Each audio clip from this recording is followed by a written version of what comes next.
welcome back. So what I wanted to talk about today was customizing your controller without paint. So in other words, if you watch my videos, you know I custom paint all the stuff that I do. So I'm always working on something. But there are some ways for your PS5 controller to take on some of its own personality, but maybe you don't want to paint it, or maybe you don't have the means to paint it. Maybe you don't want to spend a whole bunch of money to have it painted. If you had a PS4 controller, it was pretty easy to customize. You could switch out your buttons. You got all these parts. You can order these little kits. Everything's all over the place. PS5s don't have a ton of stuff out there just yet. I assume they will. But there's a couple things you can do in the meantime. You might already have the parts laying around, and you can get some really inexpensively. So for a PS4 controller, it was a lot simpler to pull the bad boy apart. The guts just pop right out. You put all your stuff in, you're good to go. PS5 controller, if you look around for any time at all on the internet, you're gonna see that it's a lot more complicated to take one apart. But if you can get to this part and you're comfortable and you have your guts all out and everything's all nice together, you can actually do some cool stuff.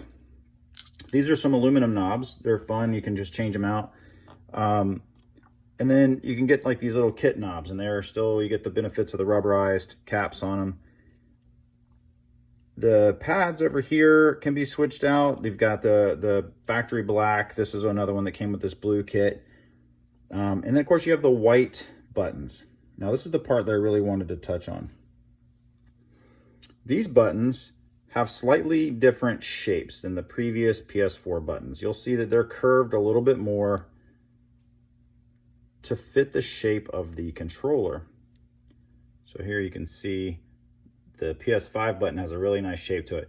So it is nice. So keep in mind that anything that we're doing here is going to be a cosmetic change, and there will be some slightly different feel to the controller when you're done.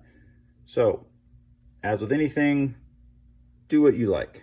I'm just going to show you some ways that maybe you can do this that you maybe hadn't thought about before. Now, the cool thing is the X buttons, they have the same legs. So you notice the legs on there, they have the same legs. That's good. However, they're the only ones that do. When we go to the square, you're going to notice on the square button that this leg here and this leg here are in a different place, which means I can't drop this into the slot.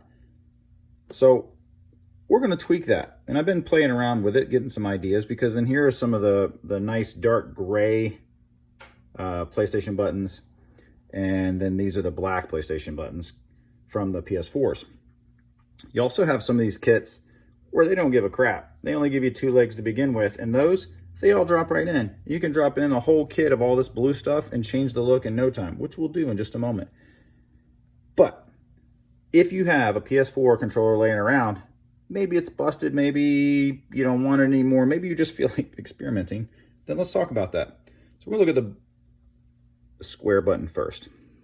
Now, as I mentioned before, the actual shape of these buttons is slightly different.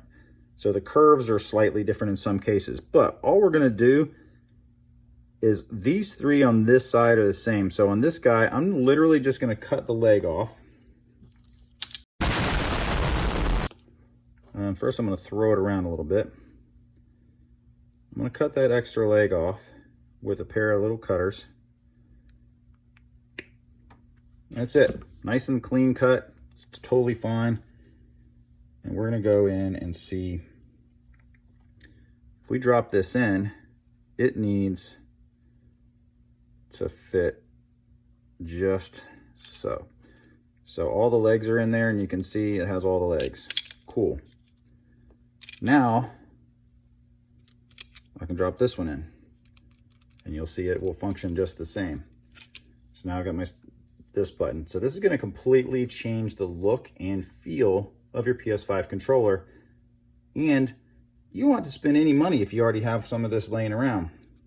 Otherwise, if you want to, you can tweak it to a full blue kit, which we're going to do.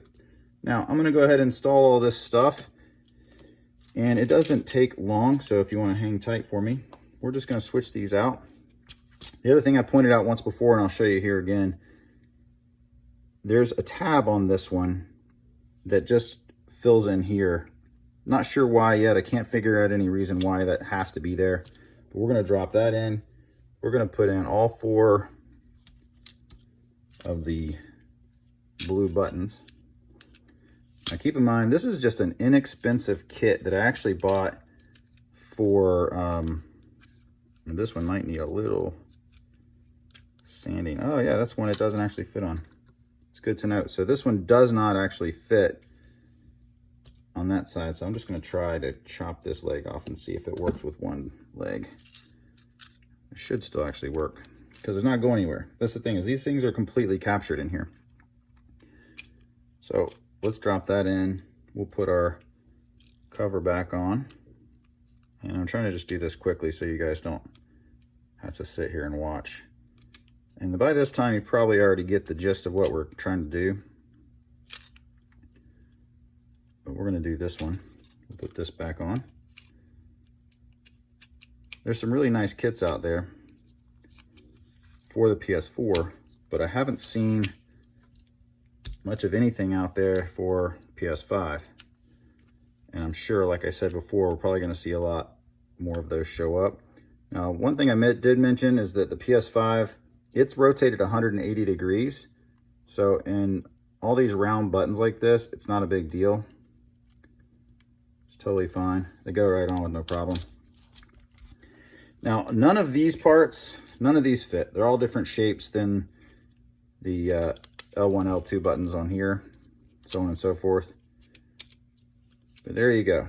So now you can see you immediately have a completely different look and feel to your PlayStation 5 controller with, in some cases, very, very little to no money added. So I hope that this is helpful in giving you maybe some ideas.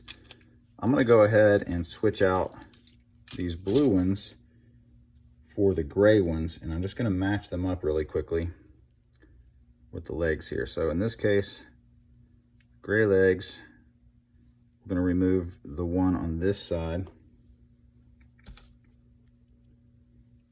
Go ahead and drop that in. And we go ahead and drop the square in. I put the square, okay, put the square in. Fat fingers, guys. Fat fingers. It's funny, I work with all this small stuff all the time and my fingers are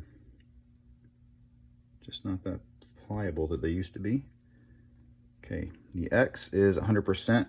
It's the same one, so it's all good. And the O we need to adjust. We're going to cut this leg off.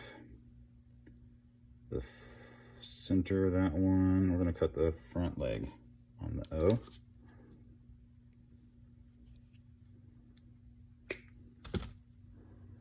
All right, let's see how this looks.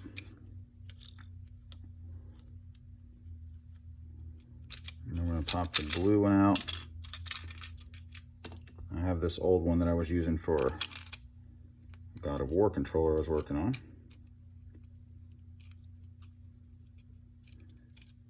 There you go. So now you have your gray buttons in there. You got your black piece in here. So again, have fun with it. Switch them all out. The aluminum knobs, you can switch out tons of different colors and stuff and have fun with it and get a really different kind of feel. So I hope that helps. Wanted to make this video quick. If you got any thoughts, ideas, questions, hit me up. I hope this was helpful. As always, I just want you to go out, adventure out, try new things, see what works, what doesn't work. If you try something that doesn't work, or if you've got some really cool ideas, I'd love to hear them. Thanks so much. See you in the next video.